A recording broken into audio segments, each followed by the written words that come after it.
안녕하세요. 하루 필수 말씀 충전 하필 큐티 주정환입니다. 오늘 함께 나눌 하나님 말씀은 누가복음 11장 1절에서 13절까지 말씀입니다. 함께 읽으면서 묵상하시죠. 예수께서 어떤 곳에서 기도하고 계실 때에 기도를 또 마치셨을 때에 그의 제자들 가운데 한 사람이 그에게 말을 합니다. 주님, 요한이 자기 제자들에게 기도하는 것을 가르쳐 준 것과 같이 우리에게도 그것을 가르쳐 주십시오 라고 이렇게 요청을 해요. 그때 예수님께서 가르쳐 주신 게 주기도문이죠. 우리가 알고 있는 약간의 이제 다른 부분들이 있어 보이기는 하지만 주된 내용은 동일하죠. 너희는 기도할 때 이렇게 기도해라. 아버지, 그 이름을 거룩하게 하여 주시고 그 나라를 오게 하여 주십시오. 날마다 우리에게 필요한 양식을 내려 주십시오. 우리 죄를 용서하여 주십시오. 우리에게 빚진 모든 사람을 우리가 용서합니다. 우리가 시험에 들게 하지 않게 하여 주십시오. 우리가 이 주기도문의 내용들을 생각을 할 때에 이거는 어떤 특별한 기도라기보다는 굉장히 일반적이고 실제적인 기도라고 하는 걸 우리가 알게 돼요. 물론 여기에서 이제 독특한 것 한 가지는 하나님을 아버지라고 부른다는 점이에요. 예수님만 하나님을 아버지라고 부르는 것이 아니라 우리도 아버지라고 부르고 기도할 수 있게 돼요.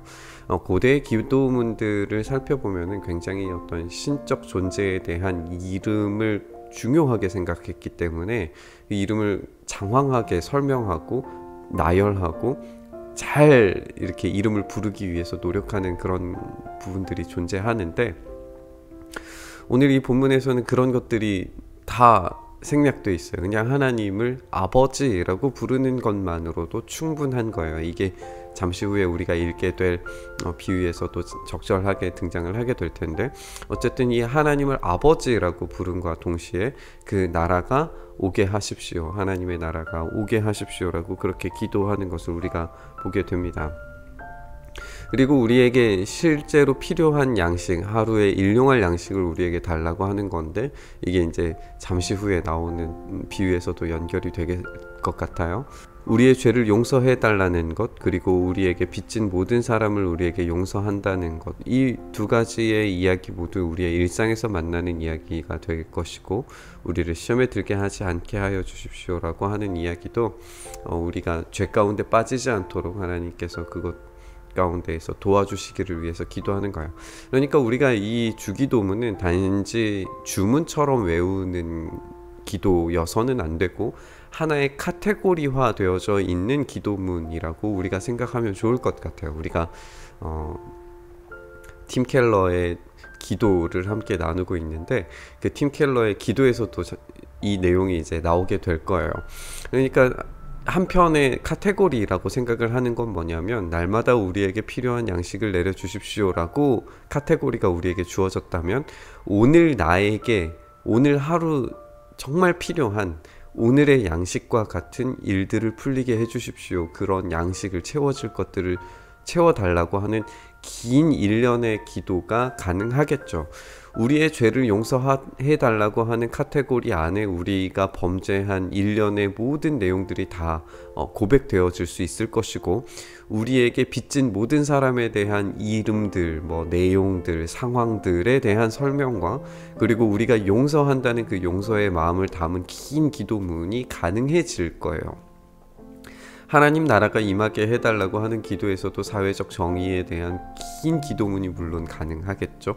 이렇게 어떤 카테고리화 되어져 있는 일련의 이 기도문을 잘 정리하고 우리의 언어로 이 카테고리들을 채워나가기 시작할 때에 우리의 기도가 적절한 기도의 분량과 그리고 내용 그리고 깊이를 가질 수 있게 될 거예요. 이 주기도문을 단지 암송하는 것이 예수님께서 의도하셨던 것이 아닌 이유는, 이 전에 제자가 이제 세례 요한이 가르쳐줬던 것처럼 우리에게도 기도를 가르쳐 달라고 요청을 했지만, 예수님께서는 이 기도를 가르쳐 주시면서 굉장히 카테고리화 되어져 있는 이 긴 기도문, 그리고 간절히 하나님을 찾아야만 하는, 그래서 하나님께서 그 기도를 응답하실 수밖에 없는 이유에 대해서 오늘 이 비유를 통해서 들려주고 계십니다. 그 비유의 이야기들 함께 읽어보시죠. 예수님께서 그들에게 말씀하세요. 기도에 대해서 가르치시고 난 이후에 너희 가운데 누구에게 친구가 있다라고 하자. 그가 밤중에 다른 친구에게 찾아가서 그에게 말하기를 여보게 내게 빵 3개를 구워주게. 내 친구가 여행 중에 내게 왔는데 그에게 내놓을 것이 없어서 그러네 라고 할 때에 그 사람이 갑자기 이제 잠결에서 일어난 거죠. 그 잠결에서 일어난 사람이 대답하기를 나를 괴롭히지 말게. 문은 이미 닫혔고 아이들과 나는 잠자리에 누웠네. 내가 지금 일어나서 자네의 청을 들어줄 수 없네 하겠느냐 라고 이렇게 이야기를 할 거라는 거죠. 굉장히 이제 위트 있는 이야기이고 재미있는 이야기인데 고대 근동의 당시의 이제 상황을 조금 더 이해를 해야 이 본문을 좀 잘 설명할 수 있을 것 같아요. 당시에는 이제 여행자들이 뜨거운 낮을 피해서 저녁에 여행하는 경우들도 있었지만 이 저녁에 여행하는 것은 굉장히 위험한 일이에요. 그렇기 때문에 이 긴급한 일이 아니면은 이 저녁에 이렇게 쉽게 여행을 할 수 있었을까 생각이 들기는 하죠. 그런데 이 친구가 지금 저녁에 와가지고 빵 3개를 달라고 하는데 빵 3개는 이제 한 사람의 이 끼니를 해결할 수 있는 그 정도의 양의 분량을 달라고 하는 거예요. 그러니까 이 친구가 그 빵을 내어줘야 되는데 만약에 이걸 내어주지 않게 되면 그때는 이제 손 대접을 제대로 하지 않게 되기 때문에 이 사람의 명예가 완전히 실추되게 되는 거예요. 그렇다면 방법은 2가지예요. 옆집에 가서 구워주거나 아니면 자기가 매몰차게 내가 그렇게 할 수 없어 라고 한 이후에 저 사람은 인간이 안 됐어, 저 사람에게는 명예가 없어, 저 사람에게는 손대접할 줄을 몰라, 이런 평판을 듣거나 둘 중에 하나를 해야 되는 거예요.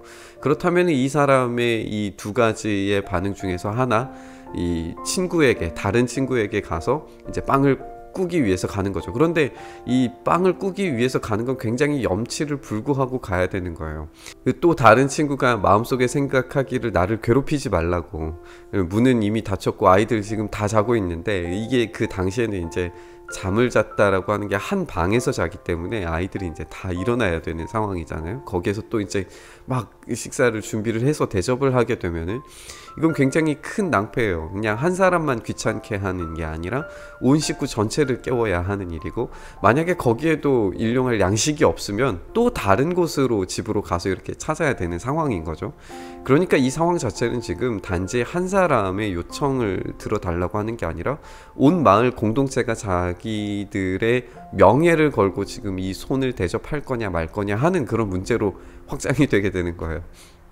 그러니까 이 친구가 이런 나를 괴롭히지 말게, 문은 이미 닫혔고 뭐 이런 일련의 쭉 이런 변명들은 굉장히 하찮은 변명이 될 수 있어요.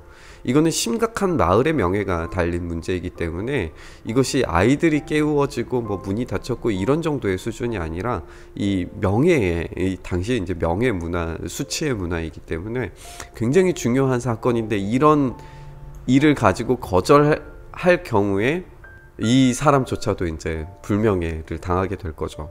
그런데 오늘 예수님의 표현이 좀 재미있어요. 그 사람의 친구라는 이유로는 그가 일어나서 청을 들어주지 않을지라도, 그러니까 이 사람이 그냥 내가 불명예 당하지 못해, 지금 애들이 자고 있고 어떻게 어렵게 재웠는데 이걸 깨워가지고 하겠어 라고, 그런 정도로는 내가 청을 들어주지 않겠지만, 그러니까 이 사람은 이 불명예고 뭐고 신경 쓰지 않는 굉장히 악한처럼 보이는 거예요.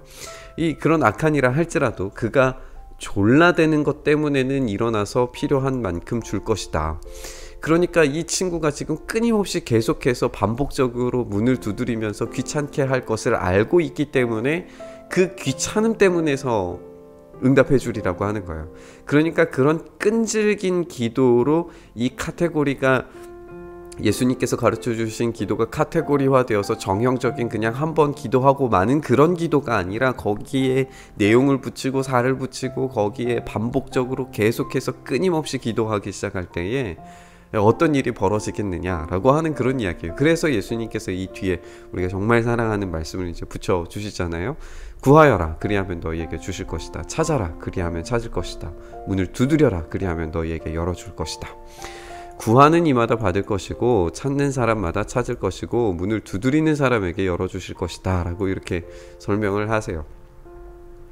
그러니까 이 간절하고 끊임없는 이 기도, 그리고 이 예수님이 가르쳐 주신 기도문을 가지고 단지 암송하듯이 반복적으로 그냥 웅얼거리듯이 하는 그런 기도가 아니라 정말 간절하게 이 카테고리 안에 자기의 내용과 이야기들을 다 담아서 하는 기도가 얼마나 강력할 것인가를 들려주시는 것만 같아요. 그리고 또 다른 비유를 하나 들어주시죠. 너희 가운데 아버지가 된 사람으로서 아들이 생선을 달라고 하는데 생선 대신에 뱀을 줄 사람이 어디 있으며 달걀을 달라고 하는데 전갈을 줄 사람이 어디 있느냐. 그러니까 굉장히 약한 사람일지라도 생선 대신에 뱀 줄 사람이 누가 있겠어요? 달걀 대신에 전갈을 줄 사람이 누가 있겠습니까? 예수님의 말씀이 너희가 악할지라도 너희 자녀에게 좋은 것들을 줄 알거든 하물며 하늘에 계신 아버지께서야 구하는 사람에게 성령을 주시지 않겠느냐. 여기에 우리가 이제 오늘의 본문의 핵심이 담겨져 있어요.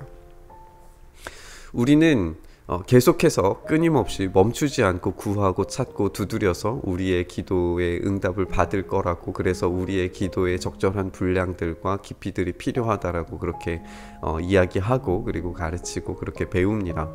물론 맞습니다. 맞는 이야기인데 오늘 이 본문 가운데에서 예수님께서 말씀하시는 기도 응답의 비밀이 한 가지 있어요. 그 비밀은 뭐냐면 지금 친구에게 떡을 주는 사람도 마음에 악한 사람이에요. 내가 그냥 불명예 당하고 말지 뭐, 내가 너 상관없어, 나는 손대접하지 않을 거야 라는 생각을 가지고 있음에도 불구하고 귀찮아서 섬기는 악한 사람이잖아요. 오늘 이 본문 이 두 번째 비유에서도 생선 대신에 뱀을 주고 달걀 대신에 전갈을 주는 그런 악한 사람일지라도 선한 것을 주는 거잖아요. 인간들이 기대하는 기도의 응답은 악한 신들에게, 또 뭐 악한 마음을 가지고 있는 사람에게 끊임없이 귀찮게 하고 막 어렵게 힘들게 만들어서 응답을 받아내는 어떤 그런 일련의 과정이라면, 하나님께서 우리에게 응답하시는 이유는 뭐냐면 그분의 선하심 때문이에요. 그분이 귀찮아서 우리에게 응답을 하시는 게 아니라 하나님의 선하심에 따라서 우리에게 응답하시는 거예요. 이걸 우리가 기억을 해야 되는데, 하나님이 응답하시는 이유를 하나님의 성품이 어떠하신 분인지 그래서 우리가 알았을 때에 우리에게 어떤 응답을 주실지를 우리가 알게 되는 거예요.